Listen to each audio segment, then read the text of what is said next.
welcome to sunny Florida. We're in Sarasota, Florida area, and it's on the road with Kiwanis and club opening. And we're here to open 3 clubs this week in beautiful Florida. Now, we're actually 6 months through the Kiwanis year officially, and we're over 180 new clubs open since October 1 of 2018. That's absolutely awesome. In fact, in our Kiwanis history of 104 years, we've only opened 300 clubs in a Kiwanis year 11 times. And this year is well on the pace for making it 12 times in 104 years. And it's because of a lot of hard work and a lot by many of the people that are here on this effort. And so I want to say thank you to everyone that's been involved in a club opening effort, whether it's this Kiwanis year or last Kiwanis year or continuing into next Kiwanis year. Because if we truly want to make our organization great, and we want to go from good to great, as International President Polly Latt would say, then we need to continue to get out in the field and open clubs in communities and make the quality of life even stronger. And yeah, thank you. Yeah, I'll pay my superintendent, my favorite superintendent, Mary Jo, or principal, Mary Jo from Carolinas later, for leading that clapping. So. Yeah, speaking of Polly Latt, we should give an update on Polly's health situation. Polly has just completed 3 months of chemotherapy, and certainly we wish him nothing but the best. He's had good days and bad days, and he's going to be reevaluated here shortly in the next week or so, as I understand. In constant weekly contact with him, giving him updates on how the membership and new club opening activity is going. And certainly I feel blessed to be healthy and out in beautiful Florida, and wish nothing but the best for Polly and Susan. And if anybody is capable of taking on that challenge, I know he is. So all our best, and we're going to keep working hard, Polly, and hope to see you at the April board meeting. So people say, well, how do you decide where you're going to go on a new club opening effort? And really it has to all have some accountability to it as the places that we go. And I said that there's 2 words that answer the question, why did we come to Florida? And Larry Taylor is the answer to that question. Now, there's a lot of great Kiwanians in the Florida district. Really, we've had kind of an all-star cast that's out here this week, with the leadership in the district. Obviously, Larry Taylor is intricately involved, but Governor-elect Allen is out on the site. We also have the Vice Governor has been kind of the brains behind the Sarasota side and the coaches. And then we've had kind of a who's who, lieutenant governors, some of the best, and we've brought in really some of the top eye of the tiger folks, because we know how critical Florida is. And the thing about Florida is that they have the second most key clubbers in the Kiwanis world in a district, but their key club is unbelievable. And I've had the opportunity to experience it on a number of occasions, including this year after the midwinter of Florida. And the excitement, the energy, the enthusiasm of their key clubbers is unbelievable. They actually have to cut off their key club convention attendance because there's too many people that want to come to it. And hopefully we'll have that same problem this year in Orlando at our Kiwanis International Convention, and we will be talking about that a little bit later. But I want to bring in kind of the guy that put the plans together for this effort, and that's Larry Taylor. Larry, if you can kind of come in and join me here.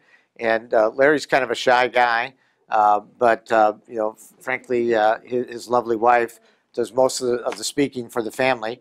And Larry, his business did die off for a while, but with his sales ability, we knew it wouldn't be long before he would bring it back in 3 days, I think, even to life, Larry. And so we know what a miracle man you are. And so, Larry, I just kind of want to talk briefly. Why don't you tell us the 3 new club sites that we're working on right here this week, if you can go through those. Well, we are starting with the East Sarasota Club, where it's going to be on the east side out by the I-75 corridor. And that's going to make the 3rd club in the Sarasota area that used to have 7 clubs. So we're reviving Kiwanis a little bit stronger in the Sarasota area. We're going to be in the fast growing area of the University Town Center, south or east Manatee area that we are opening up another club in there, which is one of the fastest growing areas in the state of Florida. And then we're opening up a new club down in the Punta Gorda area, which is a small community, but really can use another club. And we're having a very vibrant, excited response down there as well. Great. And so, three club sites, 3 days out in the field, and collectively, I think it's probably safe to say that we may end up, with 60 to 70 new Kiwanis members in the Florida district in 3 days of excruciating hard work. And yet there's been quite a bit of hard work that's been done by you personally and other members of the Florida district and other members of the Eye of the Tiger team. And why don't you tell us a little bit about some of that pre-work that has been going on? Well, we actually originally set the date back last fall for this and started having meetings and just kind of planning our work back in January. And we've had several different meetings, but then we built a list of prospects. We had to spend time doing that. And then we've spent the last few weeks calling and setting up appointments, but we also have had to find clubs to sponsor and coaches for each of the clubs so that they will continue to be strong as we go forward. And we've been able to do all those things. Right, and we certainly can't, say enough about the role of the coaches. I mean, frankly, in Kiwanis, we've had success, particularly of late, I think, in having stronger new clubs because of the coaches. And the coaches are really two experienced Kiwanians, at least on a site, and they actually become dual members of a new Kiwanis club. And in fact, isn't there someone that you know pretty well that's going to be a coach of one of the clubs?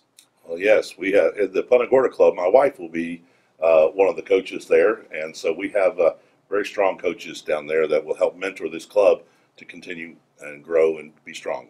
Yeah, and in fact, the motto that we're using is that we asked one of those coaches to consider being the charter secretary of a new club, because a recipe for disaster is really to have a new club with someone as secretary that's never been in Kiwanis before. And the thing is that there's no substitute for having the appointments, because to open a club in 2 or 3 days, you have to have the appointments, and you have to have the valuable time used necessarily in the most efficient manner, and that's to not just be cold calling, although there will be some of that on each new club effort that we're on, but having those appointments really laser focuses your time on being able to go in and get new members. And I think from what I've heard today that we collectively between the three sites got over 30-some new members to join Kiwanis, and for 1 day of work, that's a pretty good day's work, don't you think, Larry? I think all three sites were very successful today.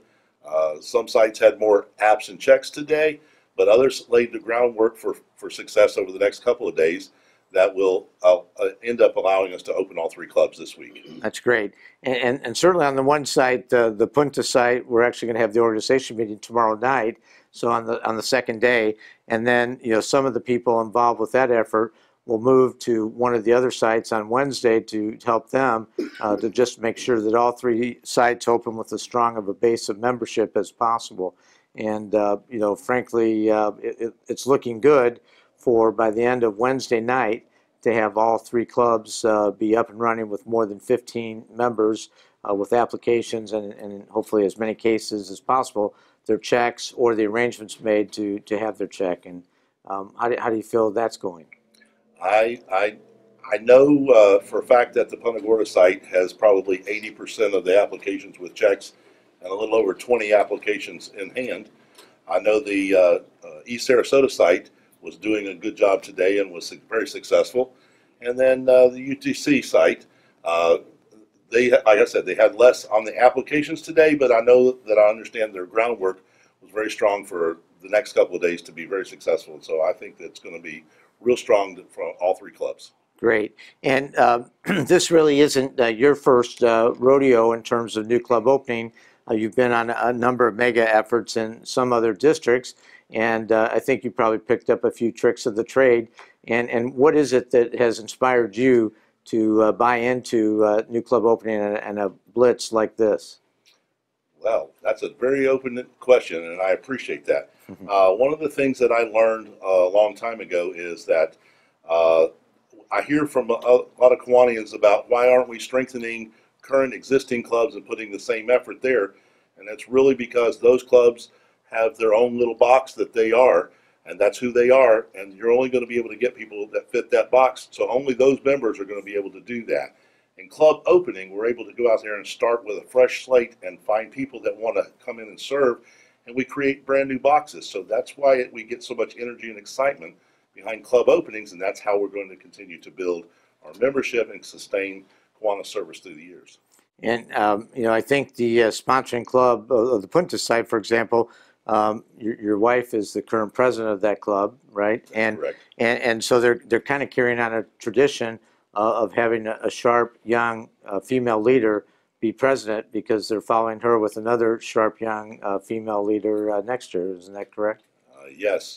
Linda Martin is our president-elect and will be president next year, and she's 22 years old, a former Key Club lieutenant governor, a former district officer with CKI, and just really sharp and really energetic, and been out in the field with us today, and really is actually on the phone right now setting more appointments for us while we're here. So. Yeah, and I heard Larry Taylor, expects that you're going to put in 16 to 20-hour days if you want to step up in leadership in the Florida district. And at the same time, it's great to see Alan, your governor-elect, out in the field on this effort, and then also your vice governor, because that bodes well for planting the seeds for the future years of leadership here in the Florida district. I feel like the Florida district has a commitment to grow and to expand our service in the area, and that's why they're here supporting this effort this week. Yeah. And so I think this is going to continue not only through them, but past them as well. Great. And if you want to keep up with Key Club in Florida, you better keep that Kiwanis growing, Larry Taylor. So thank you for all you've done on this effort, and we'll look forward to finishing out strong here and then seeing you again in Michigan, and we appreciate everything you do. Thank you. Thank you to the Tigers for coming down here and helping us out. All right. Thank you. All right. Yeah. Larry Taylor. Yes. Yeah. And as sharp as he is, his wife even puts him to shame. So, the Taylors are really a 2-for-1. And, we see that so often that when somebody with the energy of a Larry Taylor inspires his partner to step up and really to support him in the district. And, frankly, I think they're going to have long futures here. And, by the way, they actually hosted the Eye of the Tigers coming in from out of town, and some of the Florida folks involved in the effort, to a feast. I mean, it was almost like a palace, which is where they live now, and then to have a feast of a lay of food. And frankly, you wouldn't think of looking at Larry Taylor that he's the kind of guy that would know a lot about eating, but I do know that he knows a lot about cooking, and he did a great job, and so we appreciate his hospitality yesterday. And there were only a few people unhappy with the Kentucky loss, but we won't necessarily go into that in full detail. But we do have, speaking of Kentucky, and actually Larry Taylor was actually at one time from Kentucky, and we want to hand that baton from one Kentuckian to another Kentuckian. And I'm not talking about Colonel Sanders, but we're going to bring up somebody that's been a colonel in the Army of the Eye of the Tiger in Kiwanis, and in fact maybe even Major General. And so that's Kendra Skidmore. And so we're going to bring Kendra up to talk a little bit about the process of the club opening effort. So Kendra, thank you for being here. So, yes. And is there anything you want to say about Kentucky basketball while you're here? Or not? Jim, stop. It's horrible. Okay. Well, it was a great game, and it was fun. And certainly, all kidding aside, last year.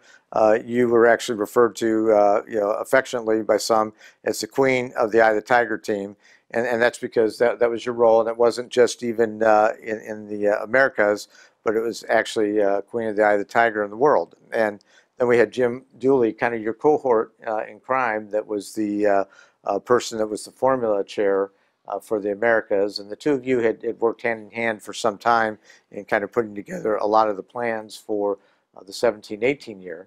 And yet that year ended successfully achieving goals, net increase in membership, and then lo and behold, we come to this next year, and all of a sudden you're still back at it, out in the field and opening clubs. But one of the things that I've found with your spare time is that you've kind of devoted yourself to a lot of the pre-planning, but in true Kentuckian work style, you don't limit yourself to doing one thing at a time. You multitask on about 10 club opening sites at a time. And so why don't you explain just a little bit about the experience of the pre-work of various sites and some of the role that you're playing this year in helping to get things organized with some accountability to the various districts that we're going for a club opening. So it's a little bit different than last year. Last year it was a lot of involvement with you, and this year we've enhanced kind of the growth that was experienced last year into replicating that position times 3. So with that, there needs to be some coordination, and it needs kind of funneled and structured through, instead of a lot of going back and forth with various people, it directed toward one person to kind of help structure. And that happens to be the process this year. And so far it's working. It is a lot of work. But it requires district involvement and support in order to make it happen, because we can't come into a district without people that's willing to be a part of the process and open a club and stay with it after we're long and gone. So that takes a lot of phone calls and a lot of garnering support and building of teams and getting people all on the same boat. Sure. And so we have to coordinate teams in the districts, as well as logistics. There's a lot of logistical challenges getting people to and from, and coordinating that, getting a lot of the support and involvement from existing clubs. So we have coaches and sponsors willing to stay, and then a lot of development with each site. So like for an example, before the Georgia site, and we had Katrina Branco and Juanita Edwards that were kind of two of the brain power behind the Georgia effort. For the first time in December of 2018, we opened all 5 sites in the first week of a blitz. Yes, we did. Yeah, and certainly you don't take off much time in terms of having days off. I'm kind of wondering if Larry Taylor's your boss as well. But the thing is that the 5 for 5 on that was a combination of a lot of great pre-work, but then you were in the Dominican Republic, I think, the week before the Georgia effort, and so I said I got to experience life, for once, as being Jim Rochford and Kendra Skidmore, and I said I would much rather just be Jim Rochford because frankly I was on the phone nonstop, talking to people, begging, encouraging. Pushing, kicking, screaming, yelling, and that was just it seems like maybe a daily occurrence for you. So yes, well, it no matter how much you plan or how far out you plan, it always, in some capacity, always ends up at that poking. Yeah. You got to poke and prod and in a lovingly way, because ultimately, when you have people coming in that's wanting to experience club opening and you want them to benefit or learn from the process of recruitment and that it works, you have to have buy-in and you have to have support, and across the board, district, team members, and for everybody to have a good experience and to be able to see what we know is possible, which is that recruitment does work and new clubs are important. So the earlier that poking and prodding happens, then it avoids, that 1 week scramble, which always seems to happen. But, it happened, with this effort, but we still planned it out in enough time to where we still got the appointments. sure. And on the one site, the Larry Taylor kind of home site, that site, had been worked on and did have kind of shoot for 20 appointments per site, and in the end, I think collectively we ended up over 65 appointments for the 3 sites, so we did get over the average Yep. of 20 per site here, and that certainly I think will pay dividends, in the 3 sites successfully opening here in 3 days. But meanwhile, while you're kind of helping, poking or whatever as you refer to it, I'm not sure if that's a grilling term or what, or a Facebook term, but you can maybe explain that in more detail later. But the thing is that other than that, you were helping on this side in motivating some folks to get involved, but you were also then working on future upcoming sites. And let's just talk for a second about Michigan. I mean, we got Larry Memmer. Larry Memmer is a card-carrying member of the Eye of the Tiger team. He seems to have dreams at night of people making appointments and pre-work on club opening events. That's a good thing, though. It is a good thing, and so maybe in Michigan, that Michigan Minute will have quite a few appointments.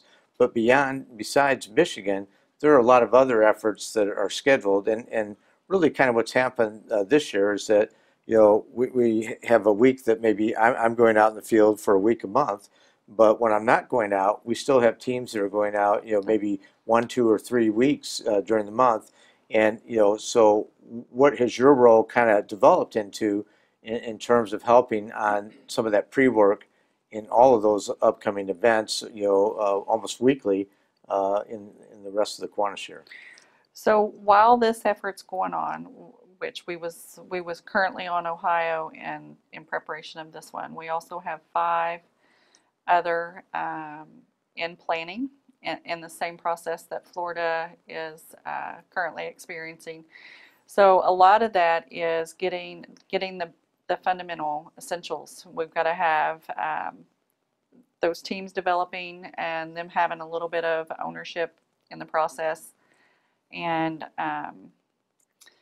all of the logistical things, sponsors, coaches, all the fundamentals that makes the base of a new club in place. And then we've got staff people that's willing to help walk and guide through, but nothing gets turned over or translated until we get to that point.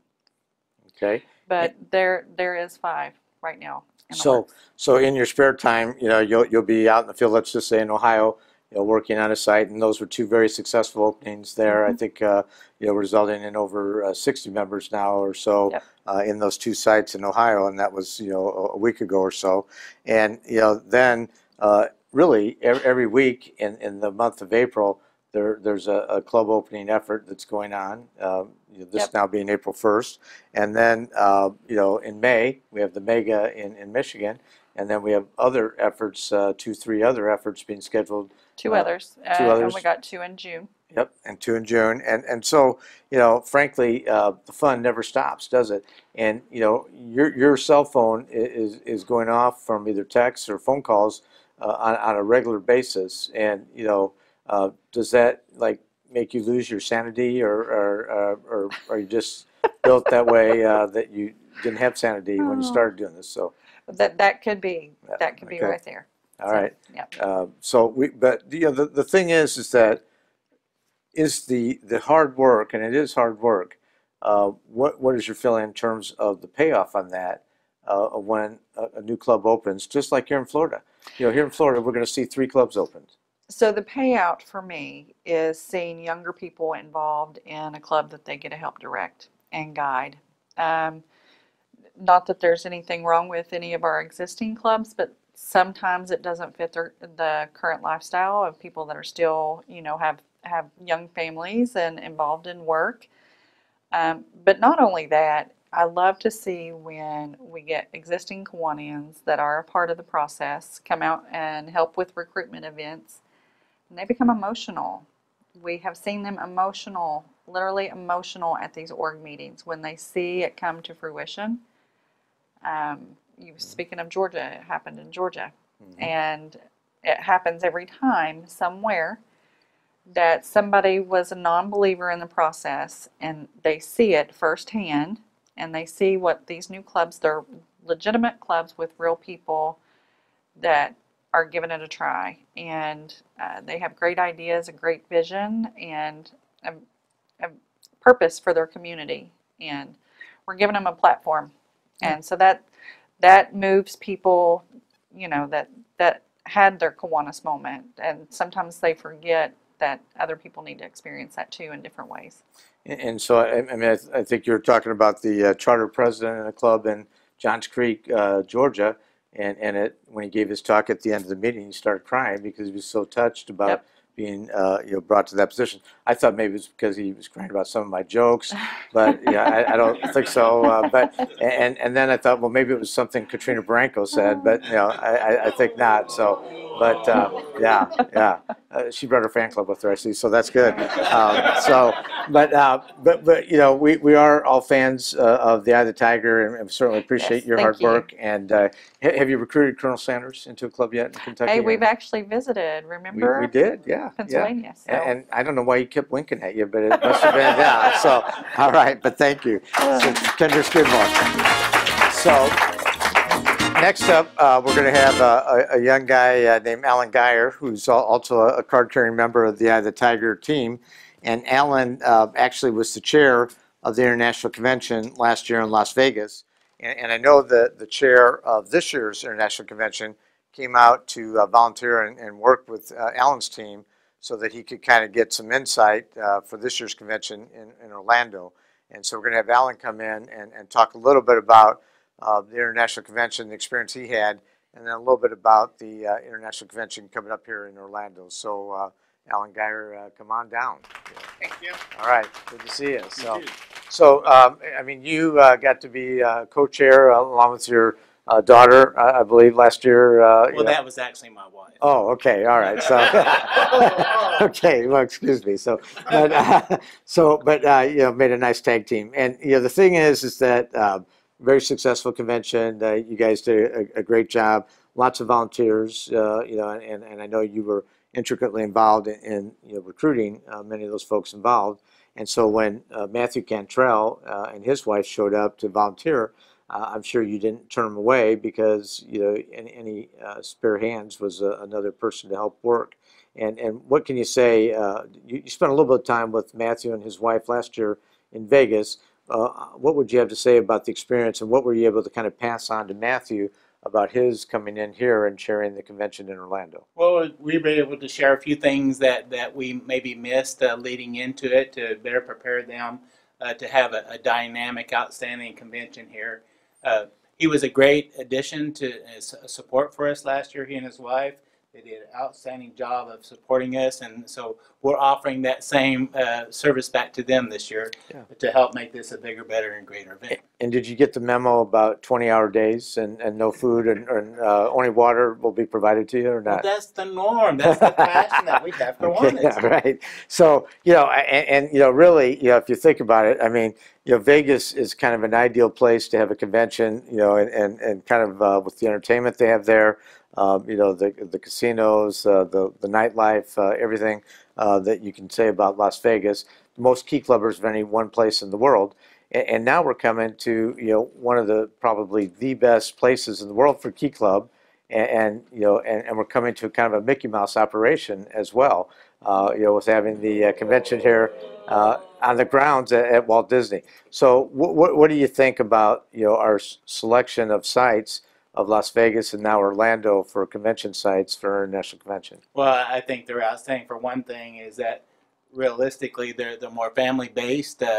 So I mean, Kiwanis is all about family, right? We're the Kiwanis family, so those are ideal. We're going to get the biggest participations in those locations, great venues, and I'm excited for our Kiwanis family in those choices. Yeah, and at the same time, there is an early bird deadline, and it's coming up, I believe, this week. I think it's like April 5th, and so it's Friday. Yeah. So you need to order, you're registered for the convention, and if you register, and there's always a huge number of people that register during that last week, before the registration fee goes up. And do you recall that last year in Vegas of a significant influx of registrants during that last week? I do, absolutely. And truth be known is that after April 5th, it goes up to $350 per person registration. So it's key right now to register now. That way we can better prepare to have a bigger, better, and greater convention. That's great. And one of the things about this year's convention is that Polly wants to make sure that you can have a lot of fun at the convention. Certainly, no better place to make that happen than on the Disney grounds. But the sessions of Kiwanis being in session will be on Thursday, Friday, and Saturday from 2 o'clock to 4 o'clock. And we're all anxious to see Polly in action, getting the elections and the amendments, so those fun amendments that we have been known to have from time to time at an international convention, and to get that done in 2 hours on Friday. I mean, I'm certain that Polly can turn water to wine if anyone can, but that's really going to be challenging. But it'll be fun to get together. What do you think was the highlight of the convention if you were wearing that convention chair last year? And what do you view will be what you'll enjoy most about coming to Disney this next year? Well, I think, first of all, the destination, for one. Las Vegas was a great destination, as Walt Disney World will be this year, because it truly engaged our Kiwanis family. We had some great entertainment with, Three Dog Night, with Rudy Rudiker, with the Penguin Project, and with Rod Stewart that I wanted to sing with but didn't get to. Actually, he was an impersonator, right? He was so good that we thought he was. It's funny you say that because he did say something about hot legs when he was talking about you. So I don't know. But, I'm sure that was my daughter. Oh, okay. All right. Yeah. But outside of that, some important decisions were made by the delegates that's going to help determine our future. And that's another important component of this year's convention, is that we're going to help guide the direction of our organization that needs to continue to be membership driven. Because without that, we're not going to be here for our kids. Yeah, you're exactly right. And and that really is kind of one of the primary purposes of a convention, is that we elect our new leadership, but then we also make decisions that will impact us through our bylaws and the decisions that govern our organization. And so that's kind of takes place on Friday. Thursday we'll have the opening, and Polly's theme is kind of be good to great.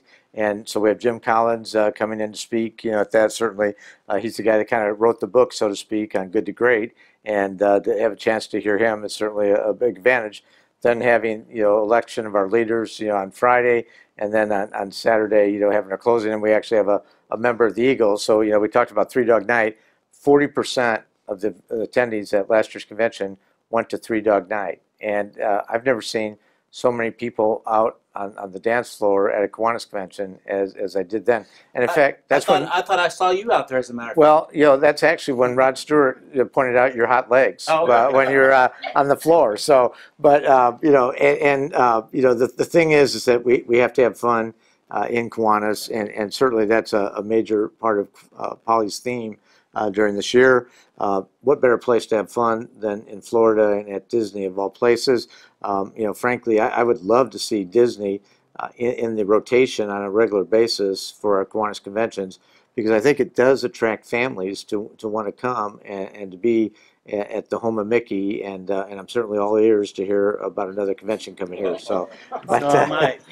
Because again, it's all about the member experience, and this is what better place to have that than Walt Disney World. Yeah, and so again, we appreciate what you did, and then you also had a son who had a pretty successful career in high school football and basketball, and sounds like you may be going on to play college football somewhere, and maybe somewhere like Southern California, but something like that, or is it? UCLA, and he's actually Oregon is another one that's high on his list that they're recruiting. So we're hoping good things for him. Well, I hope he ducks if he picks Oregon. So, but the nice thing is that he is a Key Club president. That's right. He's been in Key Club and Kiwanis all of his life and continues. So that's a legacy of service for Kiwanis. Do you know who the last Key Club president I shook hands with was?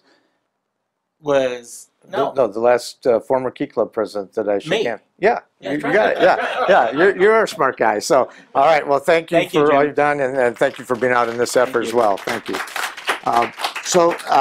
Next up, we're going to bring in a kind of the rookie of the year for this new club opening effort, and we have a first timer in terms of being out in the field, and talking to people, I heard giving legal advice where necessary, but she's really been doing the full gamut of involvement. And frankly, I observed her yesterday at the training meeting. We had a little bit of a training meeting, and she was just super enthused. And so we want to bring in our newbie to kind of talk about the new club opening experience from someone that has never done it before and doing it right here in Florida and a Florida Kiwanian. And so let's bring her on in. So yeah. So yes, did you get any notice about this, by the way? No. Okay, good. So yeah, I mean, you gotta love those Gary Levine productions, don't you? But so we wanted to thank you for coming out. And what inspired you as a first timer coming out on a new club effort? What inspired you to be a part of this effort? Well, I got the call from Larry Taylor, the one and only Larry Taylor. Of course, yes. And thank when God, he asked me to do anything, you have to do it. I knew it was going to be a great event, and today I was lucky enough to work with two of the Eye of the Tiger team members. Who did you work with today? I worked with Gary Levine and Katrina. Oh my gosh! Wow. Yeah. And we had such a good. Yeah. Very good. Yes. We had such a good synergy between us. The rapport was great. We fed off of each other very well when we were talking to the people that we went to see, and it was fabulous. Yeah, and one of the things, I mean, you now kind of paying it back from your Kiwanis experience. You indicated last night after the training, we had a brief conversation that your story of you're getting involved in Kiwanis yourself, and why don't you kind of briefly share that story with us of how you became a Kiwanian? Well, sure. My daughter was a Key Club. She had just been elected as Key Club president and found out that there was no Kiwanis advisor and no faculty advisor. So I stepped in and I said, well, let me call this lady that I've seen at a couple of things. And I called her really to complain. That's the joke that I always say. I called to complain, and 48 hours later, I was a Kiwanian. Great. Yeah. Hey, So, that's what. And not, were you president of the club then, or? Not yet. Okay. They tried to recruit me right away, but Right. And I'm hearing that Lieutenant Governor's in your near future. Is that the truth of that rumor? Well, again, Larry Taylor, when he asked you to do something.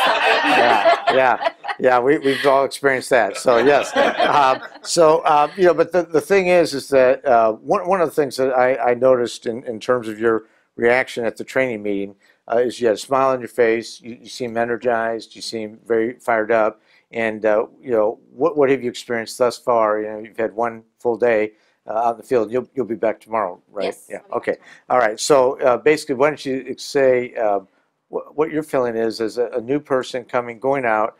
What is your reaction to being a part of this process? Definitely had no idea what I was coming into, but definitely an eye-opener. And it made me want to go back to my district, my division, and really look at it closer, kind of figure out what area needs another Kiwanis club. Yeah. And try to figure that out and do one of these there. Now let me guess, did Larry Taylor suggest that to you? He didn't have to, but Okay. today it was fantastic. Just going out and talking to the people, hearing the people that knew what Kiwanis was, and telling the people that didn't know what Kiwanis was, what we are all about, and what we do, and why we do it. Yeah. And you really, had a great experience first day. I have a feeling this is not going to be the last new club effort that you're involved in. I hope not. Yeah. I hope you ask me back. And then down the road when you serve as a governor, just remember that it all started right here. So thank you very much. Well, I have something for you because this is a Kiwanis pin, and I'll put it right here on you. Okay. And it's in Florida orange. Oh. So. Okay.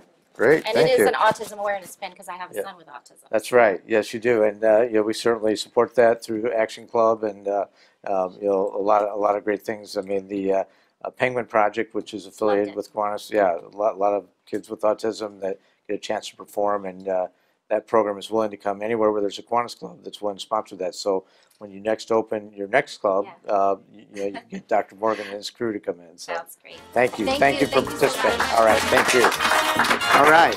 So you've kind of seen some more seasoned club openers and now a newbie, and so we're going from a newbie to kind of the production king of these on the road episodes, and coming to a Facebook page near you soon, and that's Gary Levine. And we're going to have Gary come in and talk to us a little bit about this production, where it will be available, and then also we're going to talk a little bit about the guy who's writing the book on new club opening efforts per se. So Gary Levine, if you can come on down, Yeah.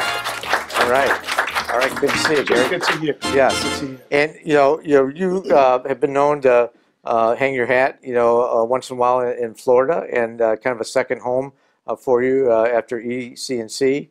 And your parents didn't raise any dummy. In the coldest time of the year of winter, you've been known to kind of fly south. And what can you say about Florida and your attachment to the Florida folks? Let me tell you, coming from Eastern Canada, the Caribbean, when I was governor of EC&C, I had to visit all of our divisions, all of our various clubs, etc., both in Canada and down through the Caribbean. And it was always a challenge to decide where you go and how you're going to schedule it. I mean, do you visit those Canadian clubs in the summer or the winter? Do you go down to the Caribbean? And it really wasn't that much of a challenge. I did go down to the Caribbean, as most governors do, in the winter months. And I can tell you now, living here in the great district of Florida, there is no better way to spend a Canadian winter. And in fact, the Kiwanis Club of Tamarack, of which I am now a member of as well, meets just really 2 blocks from where our condo is in Florida. Wow. So it's great being both a member of the club here in the District of Florida, and also, of course, in my home district of Eastern Canada, the Caribbean. So you can actually walk to your Kiwanis meeting.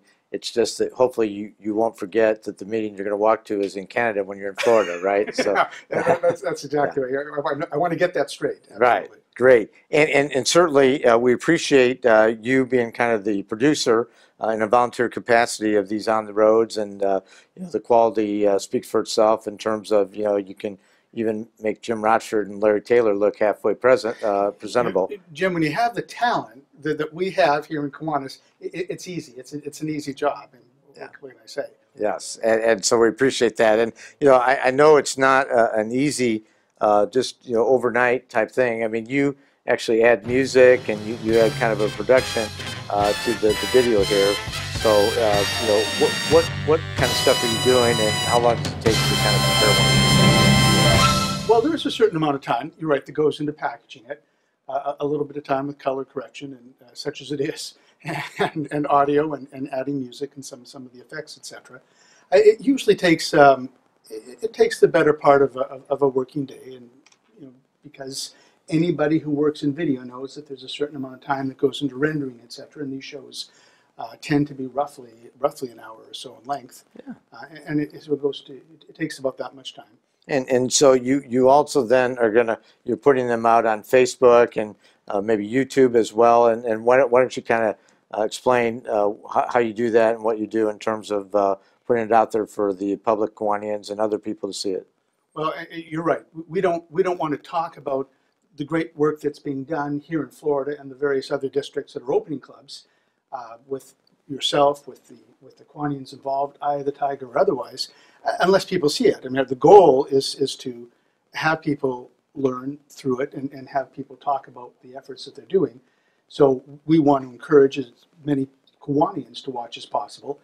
And we decided that using social media tools like Facebook and YouTube, etc., are probably the best way of doing that. Great. And this is something that you're doing strictly kind of in a totally a volunteer capacity, and that you're putting in the time and making the people here look good and getting the messaging out. And and why do you do that? I mean, well, don't tell me Larry Taylor asked you. Oh, we love Larry Taylor. The ribs were great. Oh yes. We all do that. I mean, it's what we do as Kiwanians. We all take the skills that we have and put them to work in various capacities to help move the needle and help move Kiwanis forward. Yeah. And it's a good point, because without the volunteer hours and the enormous amount of time put in, even in this case by the Florida team and others outside of Florida even on helping set the appointments to do that Larry Memmer ideal pre-work. And then, the second most important thing on these efforts, and then, bringing in talent like yourself and the other, and we really brought in about 8 or 9 of, some of the best to help, on this Florida effort to make sure that we open not only clubs, but they're really going to be particularly strong clubs and have, I think probably in the end, well over 15 members on each site. And, anything you have to say about that? You're captaining the site again, and as you always do, and always get it done. And anything that you've noticed about the Florida site and your location that you have here, that comparing to any of the other sites that you've been on? Well, it's certainly warmer here in Florida. But that aside, quite seriously, there isn't a club opening exercise that I've been on that it hasn't been a learning experience. And I guess a takeaway today, is you said earlier in tonight's telecast, is that I went out with Kerri Gordon, and we had a great time, great morning in particular. And she's a fabulous person, new or otherwise. She's great in the field, good people skills. Yes. But the interesting part there is that we had 3 interviews lined up right off the bat. And we had 3 no-shows at each of those interviews right off the bat. The people just weren't there for whatever reason, scheduling conflicts or otherwise communication. It happens. But the takeaway is that at each of those locations, when talking with other people that we met there, we were able to walk away with signed applications.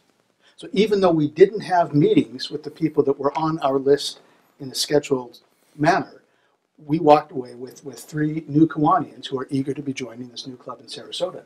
So you've said before that it doesn't really matter whether you have appointments or you don't have appointments, the likelihood of success is roughly the same. And to me, this was really proof in the pudding that our success was 100. We were batting 1,000, even though the interviews themselves, the appointments themselves. Larry Taylor was suggesting that we have Gary Levine. We just go through the phone book and write down names. So we have appointments and let him come back with 20 apps. But the thing is that meeting adversity in the new club arena, opening arena, is not something that isn't going to happen. It's going to happen, but the success comes out of how you deal with that adversity and how you overcome that. And so the example you're giving on your side is that you guys, made lemonade out of the lemons by making it happen and still walking away with 3 applications in the half day when you had 0 out of 3 that showed up for an appointment. And that's great. The other thing that I know that you're working on, and it will get here before we're all old and gray. Oh, excuse me, we're already gray, but at least we're not old. So, but the thing is that you're writing the book, so to speak, on the Eye of the Tiger blitzes and some of the things that we've learned, and the good things, and the bad things, and things to do and things to avoid.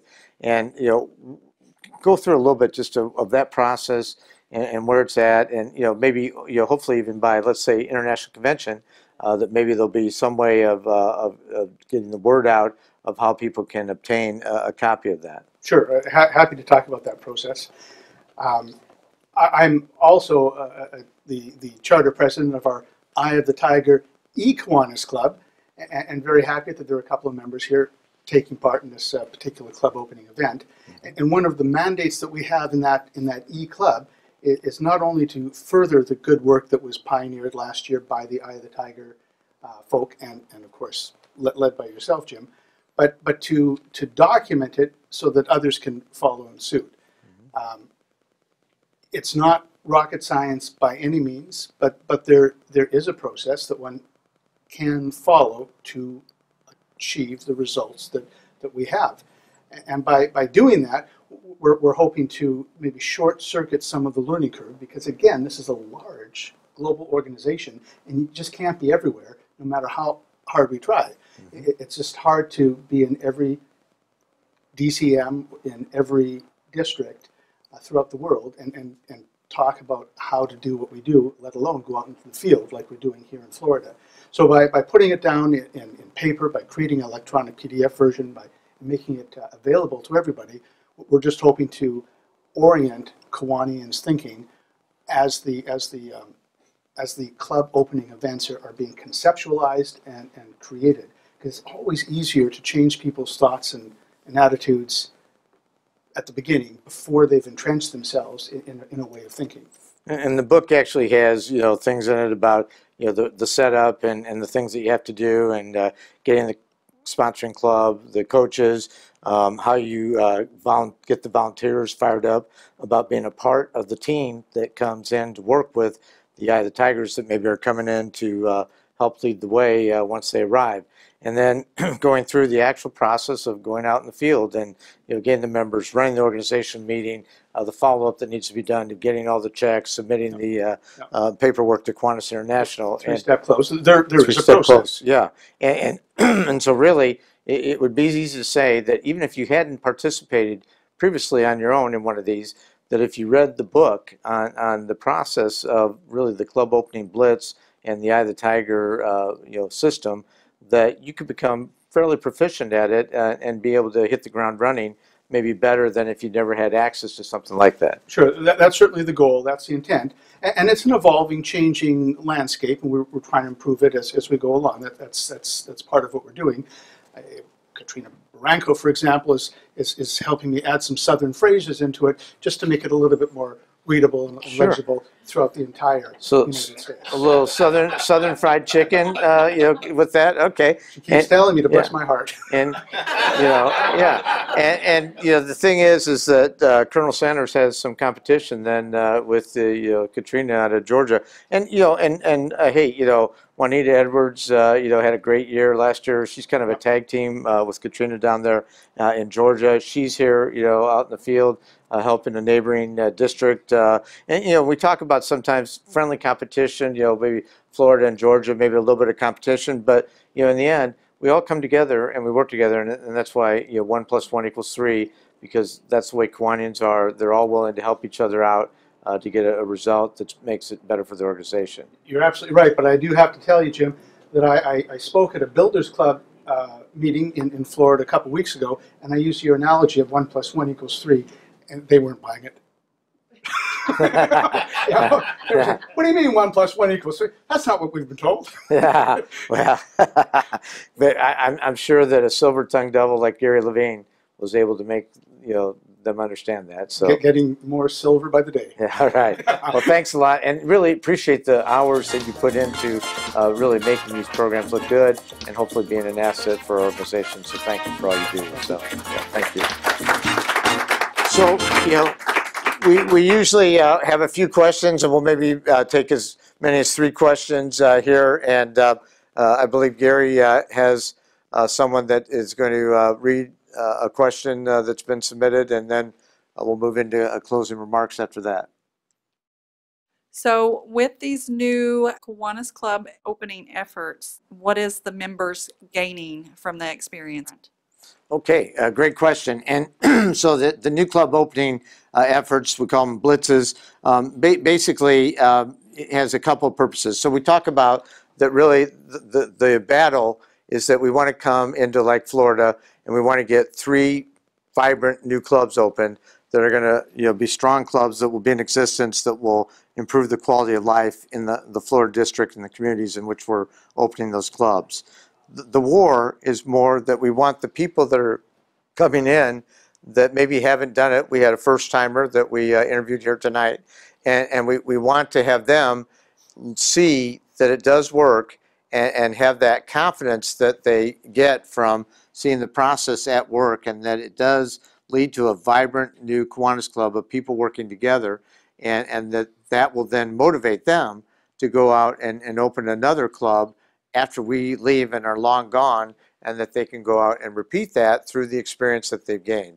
And so that certainly is a benefit. And one of the things that we've learned over a course of many years in Kiwanis is that in order to have a net increase in membership, which results in a net increase in impact in terms of the quality of life, particularly for youth and our great service leadership programs that we have in the schools, is that we can't strictly rely on helping existing clubs. Yes, we have to have existing clubs stay strong and get stronger, and we have to touch all the bases if we want to get home, which is truly, there's no place like home where there's success through our organization being stronger than it was at the start of each and every Kiwanis year. And so in order to do that, we can't forget about existing clubs, but if we don't open new clubs, we will not have a net increase in membership and a net increase in the impact that we make. So really the bottom line is that we're building up a sales force and a sales force that will go out and learn how to do it with hopefully some of the best coming in from the outside through the Eye of the Tiger team. And then they'll gain the confidence to do it after we're gone and make Florida or whatever district that we happen to be in. And the thing I'm really most proud of in the 18-19 Kiwanis year is that we've gotten 15 or more applications in every single site that we've gone to with the Eye of the Tiger team. And that's never, ever happened before in our history, our 104 rich history in Kiwanis. So, thank you. Great question. How is the Eye of the Tiger system better in making sure these new clubs do not fail?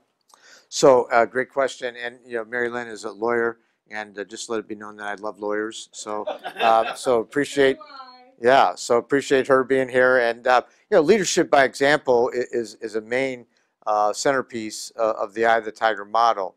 And, frankly, we can look right here at Florida. We've got, the governor-elect, out in the field, pounding the pavement. We've got the vice governor intricately involved in the planning and being involved in the field effort. And then we have, Larry Taylor, looking to get in the line of leadership in Florida. So, we really have, the leadership pipeline of Florida. And we talk, oftentimes in Kiwanis about how do we inspire people to want to serve in leadership positions and not have that brain drain in our leadership in Kiwanis.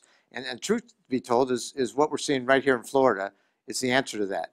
We need to see leaders that are willing to get out and maybe get outside of their comfort zone and go out and do the hard work of opening a new club and be involved in the field effort. But then we also need to look at those rising stars, like the young lady that joined Kiwanis so that her daughter could have a sponsoring club for her key club, and is probably going to be a lieutenant governor as soon as Larry Taylor tells her to be, and then hopefully move up the leadership pipeline. Well, on my site, I have a 21-year young, lifetime almost Kiwanis family member, Key Club, Circle K, and now Kiwanis, and she's president-elect of a Kiwanis club. And she's got a bright future, and frankly is a poster child of what we're trying to develop in our leadership. So what the Eye of the Tiger really is doing is it's coming up with a system that has a success rate that is before unforeseen. And what I mean by that is that in Kiwanis, our new clubs, are staying open for 5 years or more per our Kiwanis records, 59% of them. And so the model of the Eye of the Tiger is that we get a sponsoring club and then 2 coaches. And those 2 coaches are not just experts on the sideline telling the new club what they should be doing, but they're actually members working side by side, on service projects, coming to meetings and helping to have that club get over any adversity that it might see. And every new club is going to have adversity. And so, it's the example of, having a baby. You don't bring the baby home and say, hey, see you in 10 years, good luck, because your chance of survival of that child is going to be very minimal. So we have to nurture that child, and we have to take care of that child. And that's what we're doing with the new Kiwanis Club by having a sponsoring club and also having a coach, 2 coaches at least. So those 2 coaches and that sponsoring club are critical to the success of the new club. And the percentages over a course of time of really a good sampling of that is that our success rate is more like 90% of our clubs that can stay open with that model in place. And certainly that's what we need. We need to open clubs, but we need to open clubs that are properly nurtured that will be around for many, many years to come. So, and leave it to a lawyer to ask a great question. So thank you. So Jim, you've talked about all the club opening events that are going to be coming up, the blitzes. So anybody out here listening to you tonight and they want to learn more about how to get involved with a blitz, what's the process? Yeah, the process really would be to get the word out, that they have interest, but even more so, we need to reward those who are doing the behavior that we want others to do to move our organization forward.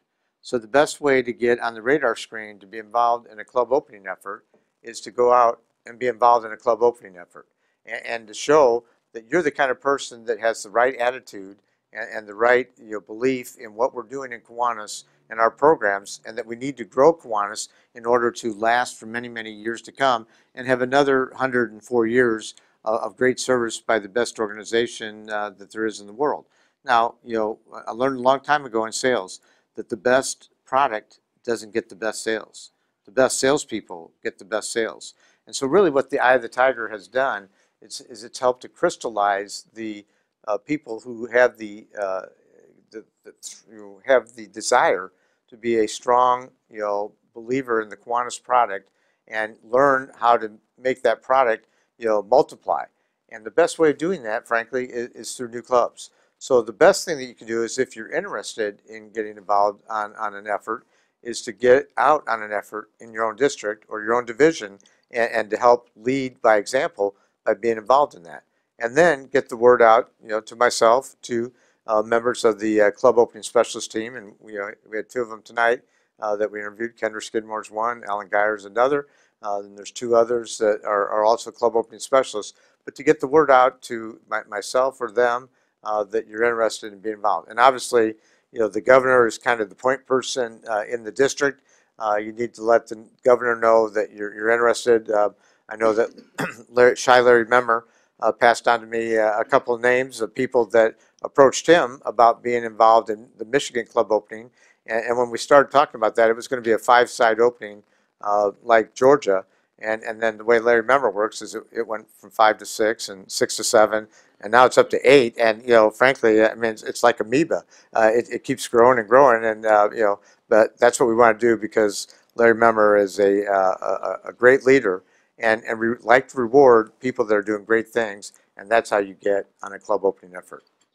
Jim, one last question. If your Kiwanis district is interested in organizing and having a club opening event, a blitz, who do they contact and how do they get started? Yeah, and really and that's Mary Jo from Carolina. It's the way that would happen is that you need to get the word to me and really also to Kendra, who's performing kind of the paperwork function of keeping track of things. So appreciate those questions. Those are great, and we'll have another one of these when we're out in Michigan as well. Gary Levine produced a product. Larry Memmer will be interviewed as the point person and the governor of the Michigan district. But you want to close with just a couple of remarks. Basically 180 clubs opened right now this Kiwanis year at the 6-month point. We're averaging 30 a month. Well, 30 a month times 12 months, that'd be 360 for this Kiwanis year. I think it's very likely that we're going to get over 300 new clubs for the 12th time in our history as an organization. So that's saying something, and really in the modern era, it's only going to be the 3rd time in the modern era of Kiwanis that I think that we'll end up getting over 300 new clubs. Last year being one, 2001, 2002 being another, and then this year. And so what is the difference? Well, the difference is that the people that have been out and have seen that this new system that was asked about, with the Eye of the Tiger and opening clubs in 3 days, we used to have times where people would say, hey, it takes 6 months, to get a club open. And, frankly, you'd signed up a couple of people at the beginning, and by the end, those people didn't want to be a member because they said, hey, it's too long, and now my check's no good, and I don't want to stay around. And so getting the clubs open quickly does have an impact in terms of a positive impact on making something positive happen in that community, and that's what we need. And it's not a root canal. It's not painful. It's not something that takes forever. It's not brain surgery. Really, it's pretty simple. It's as simple as setting appointments and getting the right people set up to come in and go talk to, bringing in people that can help train others within the district on how to do it, and then just going out, and the fun part really is kind of what we're doing right now, going out and get applications and checks of new members that want their community to be better. And so, I think being at 180 right now bodes well for going over 300 again. I thank the people that have been involved from Florida. I thank the Eye of the Tigers and other folks that have come in from out of town, taking time away from their families, jobs, and their friends. And, you know, frankly, it's all in the name of what we do best. And I was told that Kiwanis is an acronym for Kiwanis is where a need is served. We're serving lots of needs by going to new communities and making great things happen through our programs in those communities. So thank you for joining us. Thank to the folks here, and we'll see you in Michigan in a few weeks. Thank you.